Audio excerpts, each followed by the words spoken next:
나누실 말씀의 제목은 자기 십자가를 지고 나를 따르라.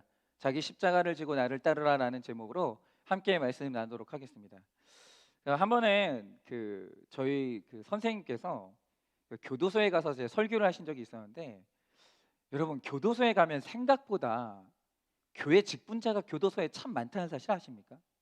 뭐 어쨌든 저희 선생님이 설교를 하러 가셨는데, 거기서 이제 한 죄수가 이제 목사님께 오시더니 자기를 소개하면서, 아 목사님 반갑다고, 제가 어느 교회 안수 집사라고 이렇게 이야기를 하더라는 거예요. 근데 여러분 아시는지 모르겠지만 사람이 자기 죄목마다 명찰 색깔이 다르거든요. 예를 들어서 이제 사형수는 빨간색이고, 뭐 이런 식으로 뭐 사기꾼은 뭐고 이런 식으로 이제 명찰이 있는데, 이분 명찰을 보니까 안수 집사님 죄명이 뭔지 아십니까? 사기예요, 사기. 사기죄로 들어오신 거예요. 안수 집사님이 사기치고 들어온 거죠. 근데 제 선생님이 이제 그걸 알지만, 그리고 그래도 이분이 말씀 듣고 회개했으면 하는 마음에 이제 대화를 하면서, 집사님 이런 곳에 있으니까 얼마나 답답하고 힘드시냐고 그랬더니, 그 사람이 하는 말이 뭔지 아십니까? 이렇게 말씀하시는 거예요. 아니 요셉도 감옥에서 고난 당했지 않냐고, 자기도 그 요셉을 생각하면서 지금 이 고난을 견디고 있다고, 그런 말씀하시는 거예요. 여러분 자신이 잘못해서 겪는 일도 넓은 범주에서는 그 십자가라고 할 수 있습니다. 그러나 오늘 예수님께서 자기 십자가를 지고 나를 따르라 라고 하신 것은 죄의 결론으로 지는 십자가를 말하는 게 아니에요. 그러면 진정으로 자기 십자가를 지고 주님을 쫓는 삶이라는 게, 주님 쫓을 때 내가 짊어져야 되는 그 십자가가 뭐냐라는 거죠. 오늘은 이걸 좀 묵상하려고 하는데요. 첫째로 고난과 죽임과 부활이 있습니다. 21절입니다. 이때로부터 예수 그리스도께서 자기가 예루살렘에 올라가 장로들과 대제사장들과 서기관들에게 많은 고난을 받고 죽임을 당하고 제3일에 살아나야 할 것을 제자들에게 비로소 나타내시니. 여러분 오늘 이 말씀을 하신 때가 이때로부터라고 하는데, 이때로부터가 어느 때입니까? 가이사랴 빌립보에서 베드로의 확실한 신앙 고백을 들으신 다음에 그 다음에 이야기를 하시는 거예요. 그러니까 오늘 예수님께서 베드로 안에 있는 신앙 고백이 확실하다는 걸 확인하니까 그 다음에 주시는 비밀이 뭐냐면 엄청난 고난의 말씀을 말하는 거예요. 많은 고난을 받고 십자가에서 죽임을 당해야 된다라고 말씀을 하시는 겁니다. 그러니까 여러분 이 고난의 메시지가요 수준 따라서 임하는 거예요.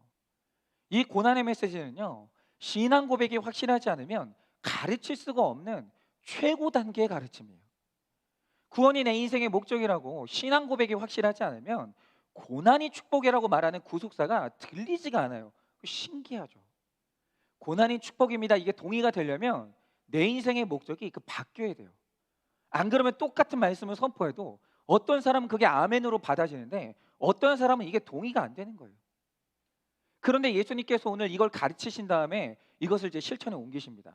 근데 어떻게 실천에 옮기십니까? 남이 아니고 예수님 자신이 예루살렘으로 가요. 그런데 여러분 예수님이 오늘 가시는 예루살렘이 어떤 자리입니까? 죽을 자리예요. 스스로 가신 것입니다. 대제사장과 장로, 서기관으로 구성된 사내들인 공회, 유대인의 최고 입법, 사법, 의결 기구인 이 사람들한테 죽임당하려고 가시는 거예요. 아는데 가시는 거예요. 죽으려고 가는 거죠. 그런데 예수님을 죽였던 이 사람들이 어떤 사람입니까? 항상 최선을 다했다고 외치는 사람들이에요. 자칭 죄라고는 없는 사람들이고 열심히 공부해서 최선을 다해 산 사람들입니다. 오늘 이러한 자들의 손에서 예수님이 죽임을 당하시는 거예요. 그래서 여러분 정말 우리가 세상에서 제일 무서운 사람이 누구냐면 최선 다했다는 사람이에요. 제가 신방을 가잖아요. 이 아내분이 우울증 걸려 있어요. 힘들어요. 그래서 그 남편 만나가지고 뭐가 잘못됐는지 얘기를 딱 해보면 말이 안 통하는 분들이 있어요. 어떤 분들 말이 안 통하는지 아십니까? 목사님 제가 뭐 잘못했습니까? 저 최선 다해서 직장 생활했고 최선 다해서 월급 갖다 줬다고. 최선 다하는 사람들 밑에 있는 아내들이 다 우울증 걸려요. 자녀가 문제가 생깁니다. 부모하고 얘기를 하는 거예요. 그럼 부모님들 그러는 거예요. 최선 다해서 먹였고요. 최선 다해서 입혔고요. 최선 다해서 길렀습니다. 나는 얘가 왜 이런지 이해가 안 된다고. 그러니까 최선 다하는 사람들이 제일 무서워요. 왜냐하면 자기 의가 하늘에 뻗쳐 있거든요. 근데 그리스도인들은 이런 사람들한테 고난받는 거예요.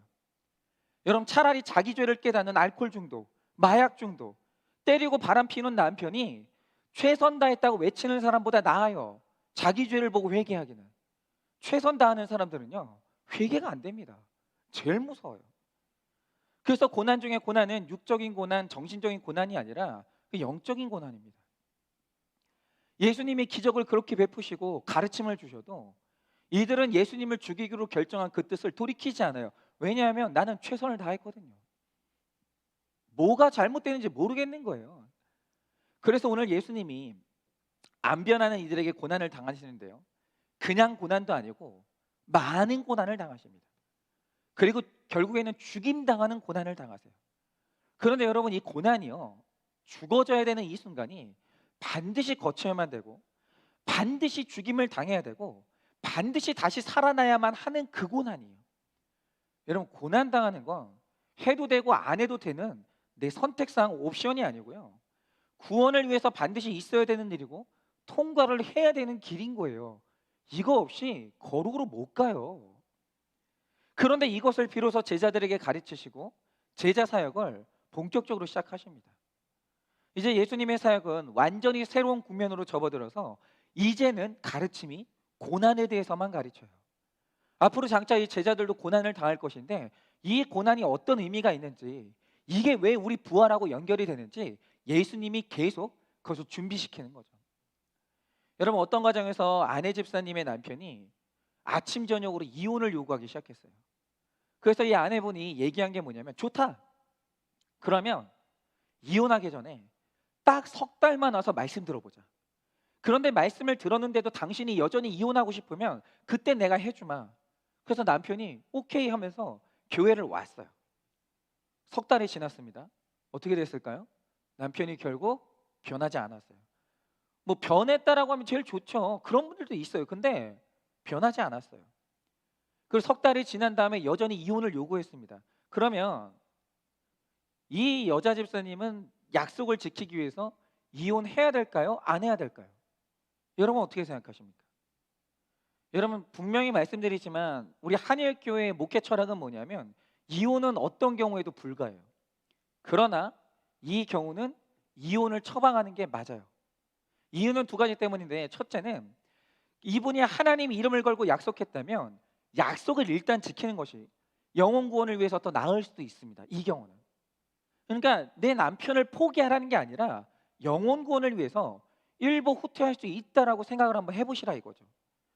여러분, 우리가 이혼 안 하는 것 자체가 우상이 아니에요. 그거 자체가 우리 의가 아니라는 거죠. 이 부인 집사님도 마음을 비우고 하나님의 이름을 걸고 약속했다면 하나님이 지키실 것을 믿고 잠시 후퇴할 수도 있는 거예요. 여러분, 내가 죽기로 결정했다면 당해야 되지 않겠습니까? 여러분, 석 달 동안 이 남편분이 들은 복음이 어디를 가겠냐 이거죠. 그걸 놓고 기도할 때 성령이 역사하실 것입니다. 그런데 이혼을 처방하는 이 두 번째 이유가 더 중요해요. 그게 뭐냐? 여러분, 이 남편이 죽자 살자 이혼할 때 나한테는 문제가 없겠습니까? 나한테 어떤 문제가 있는지 그것도 생각해 볼 문제예요. 그건 하나님이 아시고 나 자신이 알 문제입니다. 여러분, 기복적으로 그래 교회만 오면 목사님 말씀만 들으면 이혼은 무조건 철회될 거야. 내 남편이 엉엉 울면서 이 남편이 변화되겠지. 여러분, 그것도 미신의 일종이에요. 오늘 내가 가장 먼저 해야 될 게 뭐냐면, 이 남편이 나랑 살기 싫다고 하는데 내 문제가 무엇인가?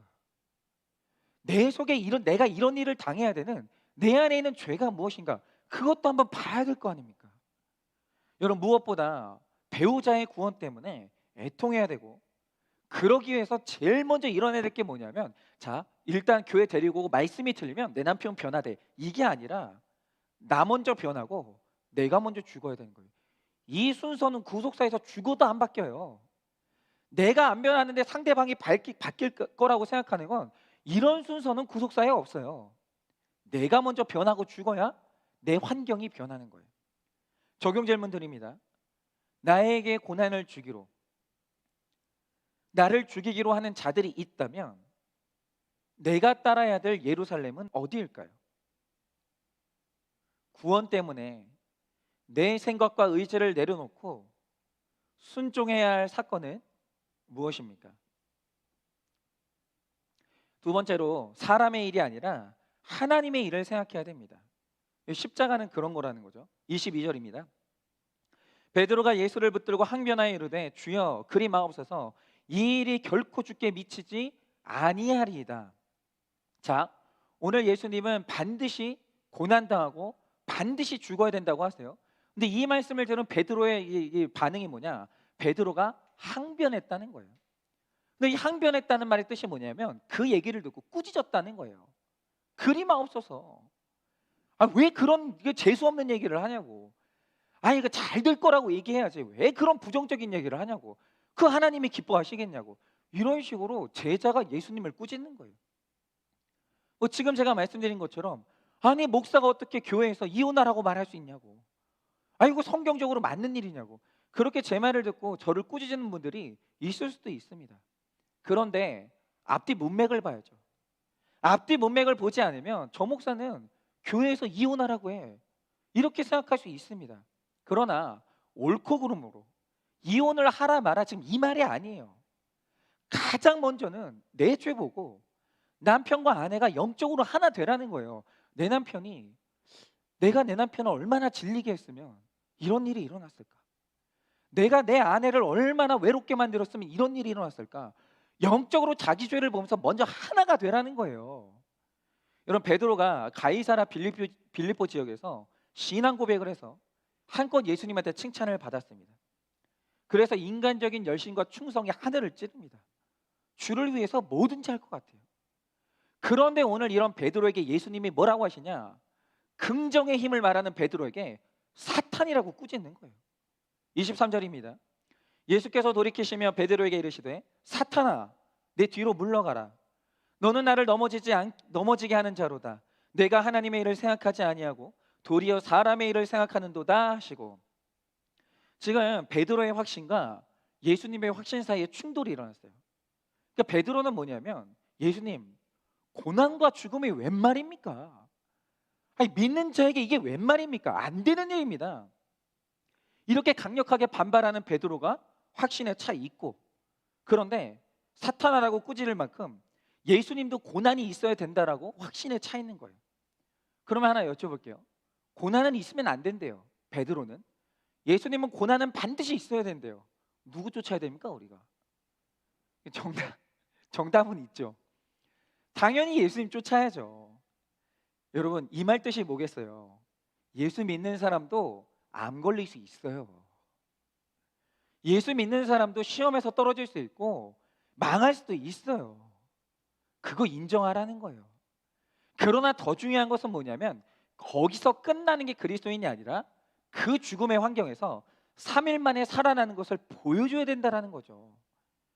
여러분 인류의 구원을 위해서 예수님은 암이 걸려도 살아나, 떨어진다 해도 우린 살아나 라고 말씀하시는데 베드로는 아예 고난은 없어야 된다고 부정하는 거예요. 예수님 우리 아들 사전에 제 딸 사전에 불합격은 없어요.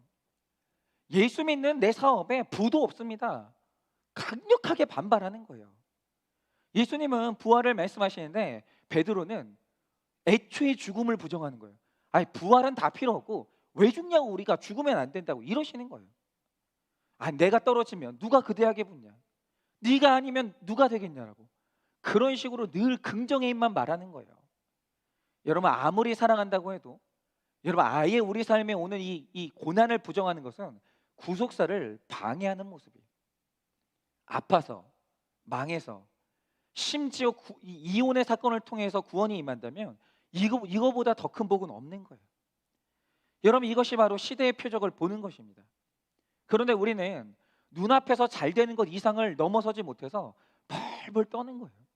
그러니까 아무리 구속사를 배워도 지금 제가 이런 말씀 드려요. 이렇게 어떤 부모님들하고 통화하다가 집사님 우리 자녀들도 당연히 고난 당하겠죠. 그러면 그 말 자체를 싫어하는 분들이 있어요. 목사님 맞기는 한데 굳이 그냥 목사님 입으로 듣고 싶진 않다고 그러시는 분들이 있어요.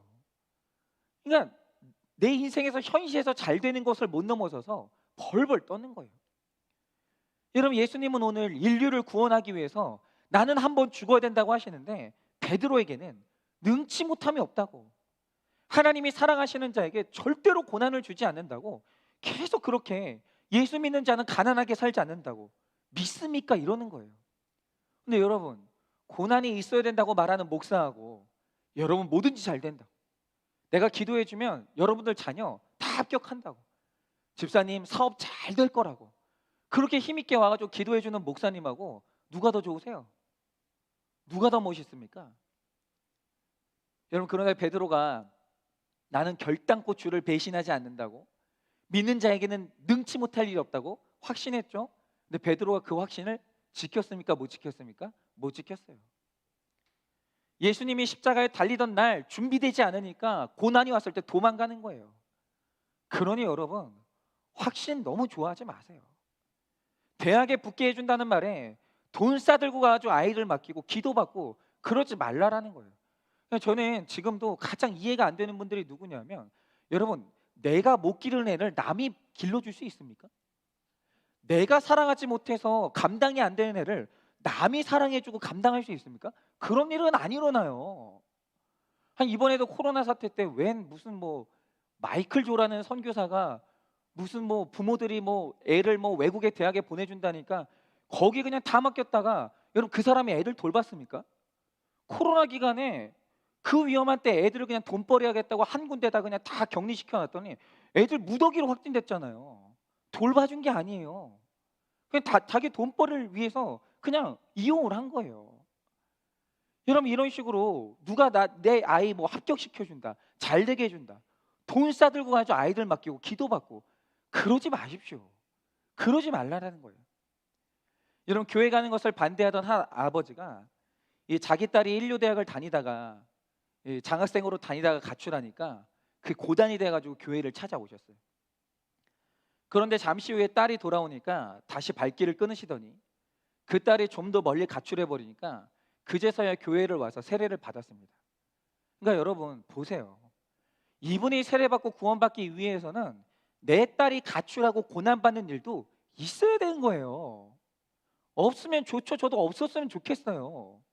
저도 제 딸이 평탄하게 살다가 좋은 사람 만나서 결혼하고 저한테 근심 걱정이 안 됐으면 좋겠어요. 그런데 여러분, 제 딸이 겸손해지고 제 딸이 하나님 만나고 주님만 굳건히 붙들기 위해서 고난이 없겠습니까?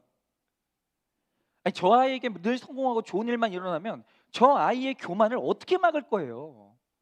저는 그런 거 바라지도 않습니다. 여러분, 제 딸에게 고난은 있어야만 하는 일이고 언젠가는 제 딸도 죽어지는 경험을 해야 돼요. 그건 있어야 되는 일입니다. 왜 그걸 피하려고 하고 부정하냐 이거죠. 그 십자가를 져야 돼요.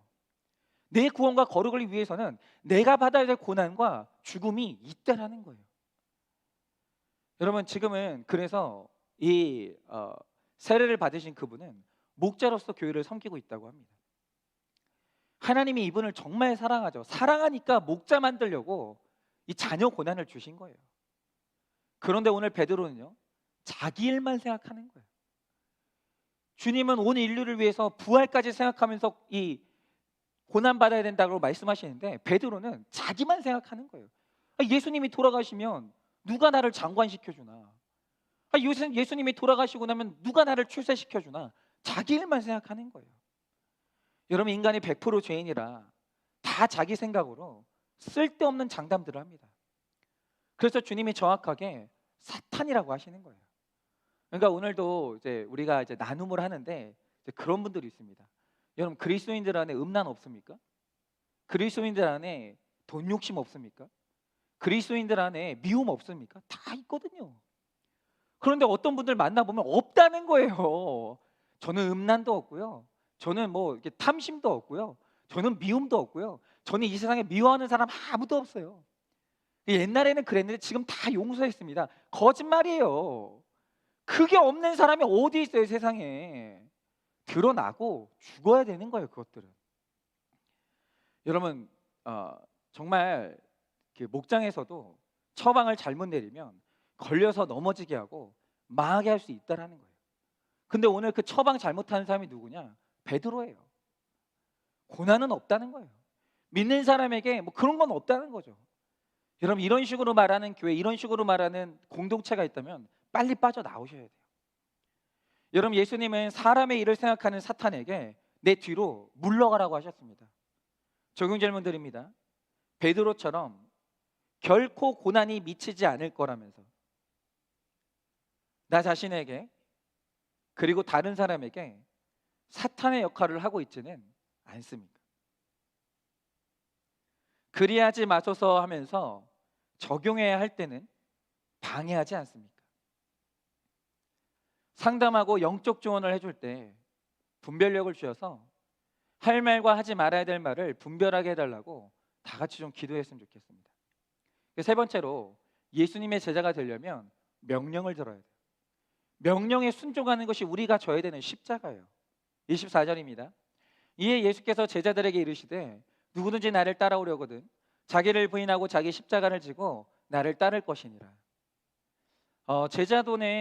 제자도의 세 가지는 자기를 부인하고 자기 십자가를 지고 주를 쫓는 거예요. 이게 세 가지 제자도의 세 가지 요소입니다. 자기를 부인하고 자기 십자가를 지고 주를 쫓는 것. 그런데 여기서 자기 부인이 뭐냐면 사람들 앞에서 주님을 시인하는 거거든요. 그런데 다른 곳이 아니라 자기 십자가 앞에서, 즉 가출하고 바람 피우고 때리는 남편 앞에서, 말 안 듣고 병든 자녀 앞에서 나의 죄됨과 나의 누추함을 말하는 것이, 이것이 바로 자기 부인이에요. 아까 말한 것처럼 이혼을 요구하는 남편 앞에서 자기 죄를 고백하는 거. 내가 얼마나 당신을 질리게 만들고 힘들게 만들었으면 당신이 오늘 나와 그만 살고 싶어 하겠느냐. 이렇게 자기 죄를 고백하는 것, 이것이 바로 자기 부인이에요. 그런데 여러분, 우리가 왜 나의 죄인됨을 이야기해야 됩니까? 하나님은 강한 자가 아닌 연약한 자를 쓰세요. 여러분, 이 논리를, 이 원리를 여러분 이해하셔야 됩니다. 하나님은 강한 자 안 쓰세요. 연약한 자 쓰십니다. 죄 없다 하는 자는 쓰지를 않으세요. 어린아이 같은 저도 쓰시고 우리의 연약한 간증도 쓰시고 장애인도 쓰시는 것은 오직 하나님만 영광 받으시기 위해서입니다. 자기를 마음으로 부인할 뿐 아니라 사람들 앞에서 나의 죄를 시인해야 된다는 거예요. 그게 쓰임을 받아요. 여러분, 가이사라 빌립보는 신앙 고백의 장소고 예루살렘은 이제 죽어야 되는 장소인데 자기를 부인하려니까 생명을 내놓는 일보다 훨씬 더 힘이 듭니다. 그러면 여러분, 이 세대를 살아가는 우리가 자기를 부인한다는 게 어떤 걸까요? 여러분, 예수 믿으세요라고 말하기 전에 자기 죄를 고백하라는 거예요.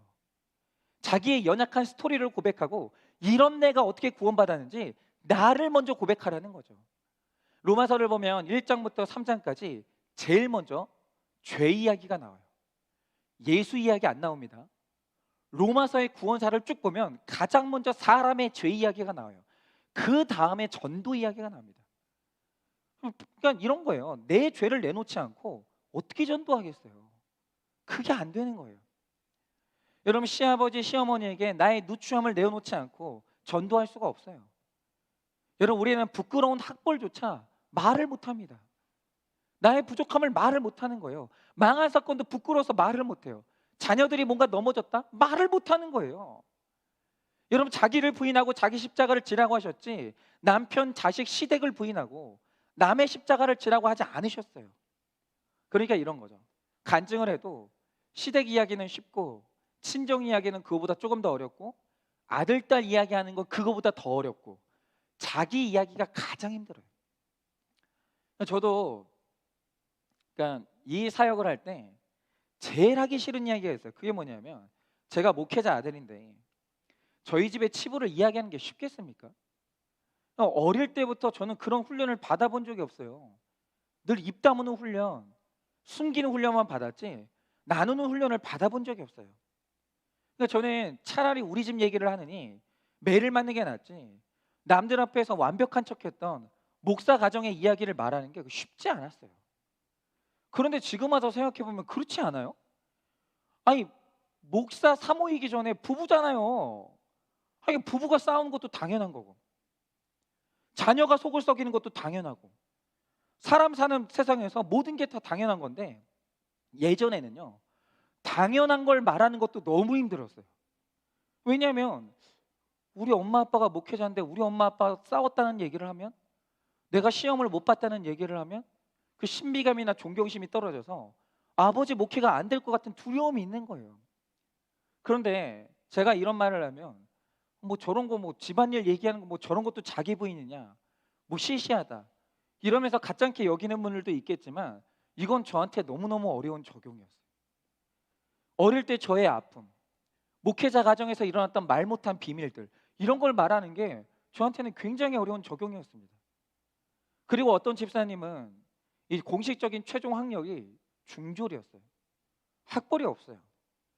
근데 처음에는 자신의 학력 이야기를 하면서 왜 내가 중학교밖에 못 나왔는지에 대해서 자기 연민을 듬뿍 나와서 계속해서 설명하고 변명하고 온갖 이유를 섞어가면서 하소연을 하는 거예요. 그러니까 세상에서 나를 제일 불쌍한 사람 만드는 거죠. 근데 그럴 필요가 뭐가 있어요? 그 중학교 나왔으면 그걸로 끝이지. 뭐가 그렇게 흠이 돼요? 그런데 양육을 받는 가운데 자기 학력 얘기를 하면서 이분이 점점 편해지는 거예요. 점점 사연과 이유들이 줄어듭니다. 그리고 나중에는 그냥 말할 때 자기소개할 때 뭐라고 하느냐? 저는 그냥 중졸이에요. 편하게 얘기하는 거예요. 자기 삶이 인정이 되는 거죠. 아니 중졸이니까 중졸이라고 하는데 중졸이라고 인정하지 못할 게 뭐가 있냐라는 거죠. 그러면서 이분이 하는 말이 뭐냐면 저는 중졸이라고. 나중에 사람이 영성이 좋아지고 이게 사람의 수준이 높아지니까 가더라고요, 거기까지. 근데 저는 이걸 인정하기까지 이게 얼마나 힘든 일인지 너무 이해가 되고 공감이 되는 거예요. 저만 해도 그렇죠. 제가 지난주에 이제 그 우리 상민이하고 장로님 간증을 앞두고 제가 한 2주 동안 이제 광고를 드렸잖아요. 꼭 드려야 될 말씀이 있으니까 여러분 예배에 참석해 주십시오. 이렇게 말씀을 드렸는데 제가 그걸 미처 몰랐어요. 성도님들이 그게 엄청 걱정이 됐나 봐요. 그래가지고 이제 성도님들끼리 얘기가 도는데 목사님이 사임하려고 하는 거 아니냐, 혹은 목사님이 여자 문제나 돈 문제로 넘어진 거 아니냐, 그래도 그걸 고백하려고 하는 거 아니냐, 그런 얘기가 막 돌았다고 하더라고요. 근데 여러분 제가 그게 이해가 되는 게 여러분 목회자가 죄를 지으면 그게 얼마나 성도님들한테 실망이 되고 그게 충격이 되겠어요. 그러니까 이 목회자가 그런 것들을 꺼내놓고 고백하고 죄 고백을 하는 게 쉽지 않아요. 근데 여러분들 삶에도 그런 게 있지 않겠어요? 내가 중학교밖에 못 나왔다, 학벌이 없다, 이걸 말하는 게 얼마나 힘들겠어요. 저는 그게 말하는 게 힘든 게 공감이 됩니다. 그러나 자기 부인이 이루어지면 오픈하고 나눌 수 있는 거예요. 저도 마찬가지입니다. 뭐 다행히 뭐 지난주에야 여러분이 우려하셨던 것과는 다르게 뭐 제 문제는 아니었고 어쨌든 우리 형제의 이야기였지만 앞으로 저한테 그런 일이 생기거나 그러면 여러분 숨기지 않을 것입니다. 고백할 것이고 여러분들 앞에 용서를 구할 것이고 저는 고백할 것입니다. 왜냐하면 자기 부인이 우리가 가야 될 십자가의 길이거든요. 이렇듯 매일 실제 삶에서 자기를 부인해야 돼요. 자기 부인은 목숨을 거는 것입니다. 그냥은 안 되는 거예요. 강력한 헌신이 필요한 거예요. 25절 26절입니다. 누구든지 제 목숨을 구원하고자 하면 잃을 것이요 누구든지 나를 위하여 제 목숨을 잃으면 찾으리라. 사람이 만일 온 천하를 얻고도 제 목숨을 잃으면 무엇이 유익하리요? 사람이 무엇을 주고 제 목숨과 바꾸겠느냐? 여러분 주님 때문에, 사람 살리는 영혼 구원 때문에, 내 영혼 구원 때문에 목숨을 잃고자 하면 영원히 살고 종말에는 육체까지 부활하지만 내 목숨만 살고자 하면, 내 체면만 살고자 하면 영육간에 모두가 다 목숨을 잃는다라고 말씀하십니다. 가장 중요한 내 영생을 얻는 길은 자기 십자가를 지고 구원을 위해서 제자도의 길을 가는 거예요. 자기 부인하고 숨겨진 죄를 꺼내놔야 돼요. 말할 수 있어야 됩니다. 여러분 우리 가정의 사소한 일도 오픈하지 못하는 제가 무슨 주의 일을 하겠어요. 그런데 이 사소한 일 같아도 이것을 오픈하는 것이 저한테는 큰일이었습니다. 어떻게 믿는 사람이 그것도 말 못하냐라고 그렇게 말할 수는 없는 거예요. 그래서 우리 공동체에서도 앞으로 누군가 자기를 부인하고 작은 일이라도 오픈하고 꺼내놓으면 그거 여러분 우리가 격려해 줘야 돼요. 대단한 것이라고 인정해 줘야 됩니다. 뭐 그런 걸 가지고 고난이라고 하냐고. 제발 그런 문화는 없었으면 좋겠어요. 나는 뭐 이렇게 큰 고난을 당했는데 뭐 저딴 걸 가지고 고난이라고 막 그러냐고. 그렇게 남의 고난을 무시하지 말라라는 거예요. 어떤 고난이라도, 어떤 죄의 오픈이라도 이 세상 모든 오픈은 다 위대한 거예요. 다 귀한 겁니다. 여러분, 우리 각자에게는 정말 말하기 싫은 게 다 있어요. 여러분, 지난주에 우리 형제가 간증을 했는데, 여러분, 그 간증하기까지 형제가 얼마나 떨었는지 아십니까? 간증 전에 떨리냐? 이렇게 물어보니까 숨이 안 쉬어진다는 거예요. 얼마나 떨었겠어요. 진짜 얼마나 힘들고 큰 죄를 지었는데. 근데 미안하지만 그렇게 힘들게 오픈했잖아요. 지난 한 주 동안 어떤 일이 있었는지 아십니까? 많은 분들이 저한테 연락이 와서 그 간증 때문에 함께 울고 함께 자기 죄를 보고 그래서 회개하고 살아난 사람이 얼마나 많았는지 모릅니다. 저한테 연락했던 사람 중에 비난했던 사람 한 사람도 없었어요. 제가 그게 너무 감사하더라고요. 연락 주시고 저한테 이제 이메일 보내가지고 자기가 본 죄가 뭔지 그 형제님의 고백을 통해서 나도 내 죄 봤다라고 하면서 그렇게 살아가는 사람이 얼마나 많았는지 몰라요. 바로 이겁니다. 여러분, 그리스도인들은 자기 부인의 십자가를 져야 돼요.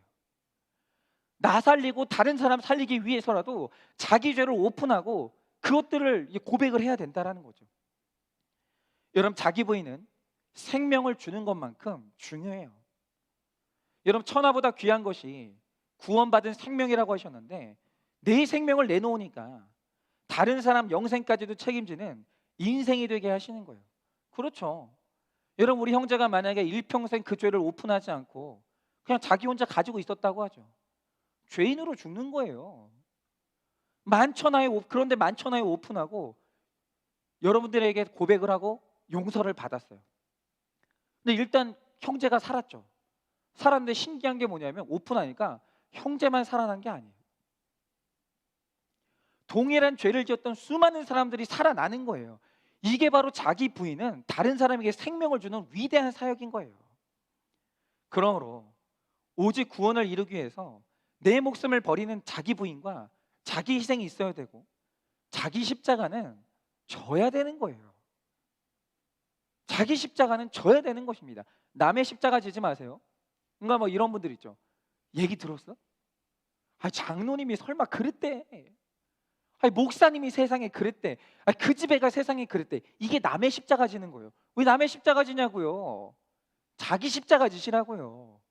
내가 내 십자가 지면 살아나는 거예요. 그런데 어떻게 저런 사람에게 내 죄를 고백하고 자기를 부인하겠는가 싶을 수 있죠. 27절에 주님이 이렇게 말씀하십니다. 인자가 아버지의 영광으로 그 천사들과 함께 오리니 그때 각 사람이 행한 대로 갚아주리라. 내가 자기를 부인하고 십자가를 지면 하나님이 갚아주신다고 합니다. 그러므로 그러니까 뭐 이런 거죠. 고백을 했어요. 근데 고백을 한다고 다 이런 막 좋은 피드백만 있는 게 아니에요. 내가 이렇게 자기를 부인하고 사람한테 보상받으려고 하지 마세요. 뭐 우리가 목회하다 보면 그런 일 있지 않겠습니까? 지난번에 우리 형제가 이제 죄를 오픈하고 큰 용서를 받았어요. 그리고 이게 또 사역이 돼가지고 많은 사람들이 살아났어요. 근데 또 인정 중독이 있는 사람들은 이거 보면서 야, 한일교회에서는 죄 고백하면 인정받네. 야, 한일교회에서는 죄 고백하면 유명해지네. 그러면서 인정 중독에 또 자기 죄를 고백하는 사람이 있어요. 그런 거 하지 말라라는 거예요. 그냥 온전히 나 자신의 구원을 위해서 십자가를 지고 하나님이 갚아주시겠거니 그러면서 사람한테 보상받을 생각하지 말라라는 거예요. 28절입니다. 진실로 너희에게 이르노니 여기 서 있는 사람 중에 죽기 전에 인자가 그 왕권을 가지고 오는 것을 볼 자들도 있느니라. 여러분, 예수님이 오실 때 내가 무엇을 중하게 여기고 살았는지 반드시 갚아주십니다. 자기를 부인하면서 십자가를 잘 지는 사람은 이 땅에서 예수님의 왕권을 보면서 천국의 삶을 누리는 거예요. 여러분, 우리의 영원한 삶을 보장해주는 최선의 방책은 다름 아닌 십자가를 잘 지는 거예요. 여러분, 가이사랴 빌립보에서 예루살렘으로 가라고 하면 두 부류로 대답이 딱 나뉠 것입니다. 가겠습니다. 근데 또 어떤 분들은 못 갑니다. 이러겠죠. 오늘 예수님은 십자가의 길로 가라고 할 때 예수님은 가겠다고 하고 베드로는 못 가겠다고 합니다. 우리는 자기 십자가를 지는 게 너무 두렵죠. 저도 그래요. 말하기도 싫고 할 수만 있다면 무덤까지 가져가고 싶은 죄와 두려운 일들이 우리에게 다 있습니다. 그러나 이 말하기 싫고 무덤까지 가져가고 싶은 그것 때문에 예수님께 헌신하고 내 십자가를 질 수가 있다라는 거예요. 여러분 해보십시오. 십자가를 지는 삶은 나도 살고 남도 살리는 길이에요. 그런데 쉽지 않은 것은 분명해요. 결국 갈 거냐 말 거냐, 이게 바로 제자가 고민해야 될 선택의 문제라는 거죠. 나의 누추함과 죄인됨을 놓고 엎드릴 때 구원을 위해 목숨을 내놓는 자기 부인과 헌신이 가능합니다. 오늘도 마지막으로 이 자신의 약함을 오픈하신 분, 그래서 자기 부인의 적용을 이루시는 이 한 집사님의 고백을 한번 들어보세요. 이분은 우리에게 이런 십자가 고백을 좀 나눠주셨어요. 악기를 개인 지도하는 이 선생님인 저는 개성 넘치는 남학생 2명의 수업을 시작하게 되었습니다.